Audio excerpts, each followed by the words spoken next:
E o cenário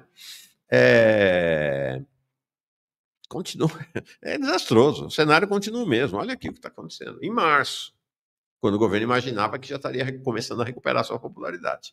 Então, avaliação do presidente Lula, né? Então, a verde é positiva, ótimo e bom, a amarela é a regular, né? Nem lá nem cá, e a vermelha é ruim, péssima. Então, veja, né? Olha o que aconteceu da pesquisa de dezembro para essa de março. É igualzinho o desenho das outras, mas tem uma diferença aqui, que é março. Ou seja, o governo está avançando, o tempo está passando e o sentido geral da opinião sobre o governo está se mantendo na mesma rota. Então, sei lá, 41% de avaliação negativa, ruim, péssima, e apenas 27% de avaliação positiva, ótimo e bom. Então, e você tinha em dezembro, também parecido com o Quest, também parecido com o Datafolha, parecido com a Atlas, com todas as pesquisas. Você tinha em dezembro um empate, né? Veio caindo a avaliação positiva do governo, veio subindo a avaliação negativa. Em dezembro você tinha um empate 34-34. Agora, né, pulou 41-27. Um salto realmente muito grande. Você pula de 34 para 41,6. Você cai de 34 para 27, de 37. Tá? Então, você sai de uma situação de empate para uma situação de 14 pontos de diferença. 14 pontos de diferença. O Harley diz aqui, 27% que está avaliando são os ricos. Não é somente os ricos, mas caiu. Olha aqui, ó, mais pesquisa. Agora, aprovação. Então, não é mais ótimo, bom, regular, ruim, péssimo, aprova ou desaprova. Então, olha o salto também. Em dezembro estava praticamente empatado, 47% de aprova, 46% de desaprova. Olha o salto, foi para 15 pontos de diferença. 55% de desaprovação, 40% de aprovação. Tá? Agora, confiança. Quem confia no presidente Lula, vejam, o cenário é parecido, né? Só que aqui mais desastroso ainda, né? A desconfiança, ou seja, as pessoas que deixaram de confiar ou que não confiam no presidente Lula, 58%, quase 60% do país diz que não confia no presidente da República. 58-40. E olha o caminho, né? O caminho. Tá? Foi de 43 de desconfiança lá em março de 2023 para 58. Né? Abriu a boca do jacaré aqui, 18 pontos percentuais. É muito forte. Eu selecionei alguns segmentos que são segmentos fortes do governo, né?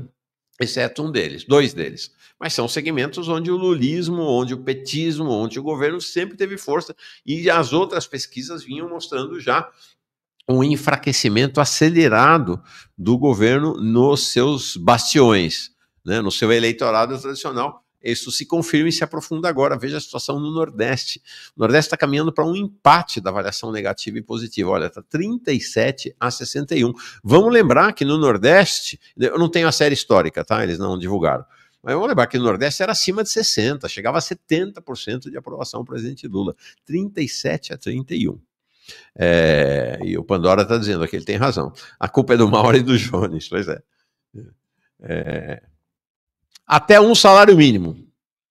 34 positivo, 32 negativo. Ou seja, a imagem do pai dos pobres está profundamente abalada. Profundamente abalada. Você sobe um pouquinho na faixa de 1 a 2 salários mínimos. Então, essa faixa aí de 0 a 2 salários mínimos é a grande faixa tradicional do eleitorado lulista. Né? Mas perdeu. Olha aí, na faixa de 1 a 2, 28-41.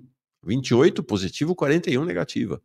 Na faixa de 2 a 5, que é uma faixa que o governo pretende conquistar, o cenário é ainda pior.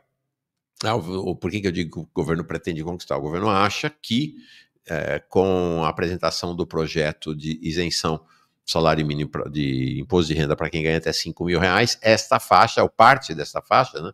Porque tem gente aí que está bem acima de R$5.000 nessa faixa, que ele teria uma ampliação grande nesta faixa. Vamos ver, né? Atualmente, quem tem isenção no imposto de renda é quem ganha até R$2.259 um pouco menos que 2 salários mínimos, né? 2 salários mínimos vai dar 3 mil, né? Um pouquinho mais que 3 mil, né? 5 mil vai dar até 3 salários mínimos e meio. Então é um recorte aqui dessa faixa de 2 a 5. Vai dar certo? Vamos ver. Mulheres, que também é outro lugar em que isso aqui é desastroso. 30% apenas positivo. Entre as mulheres, o governo Lula sempre teve uma frente em relação à extrema-direita ao Bolsonaro, porque senão as mulheres em todo o planeta são progressistas. Elas estão muito à esquerda dos homens. Em todo o planeta. É uma característica hoje, né, do eleitorado feminino no planeta Terra. Né? Aqui, nós estamos com 30% de positividade e 37% de visão negativa. Ruim, péssimo entre as mulheres. Entre os homens, sempre foi ruim, mas está aprofundando, né? Apenas 25% de visão positiva, 46% negativa. E os jovens foram embora. Né? Os jovens foram embora. O governo Lula e o PT, por mais que pé de meia que esteja fazendo e tal, perdeu os jovens de 16 a 24. Imagem positiva, ótimo e bom, 22, negativa, 37. De 25 a 34 anos, nós temos 21 de positiva e 48 de negativa. Muito grave, né? Muito grave, muito ruim para o governo essa pesquisa, novamente. É isso aí.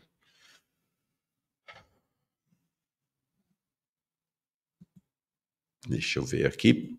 Então, esse é outro assunto fundamental para nós, né? Esse é da popularidade. Então, e a gente tem esse cenário. Agora, mais uma vez, vou voltar naquele tema de mais cedo. Havia um diagnóstico do governo de que a queda na popularidade se devia à incompetência, à incapacidade comunicacional do governo. É verdade, né? A comunicação do governo ainda é, ou melhorou, né? Mas é muito ruim. Mas havia uma ideia de que este seria... Teve um momento, inclusive, antes da questão da inflação dos alimentos se colocar, né, bater na cara do governo, de que se avaliava que esse era o único problema, né? Os progressistas bateram nessa tecla há muito tempo. O problema é a comunicação, o problema é a comunicação, são as redes. Não, até hoje, né? Tem aí tem comunicador progressista aí que toda hora fala que o problema é a comunicação. Pois é. Se o problema é comunicação, o Sidônio é incompetente, né? O que não é. O Sidônio é um competentíssimo publicitário.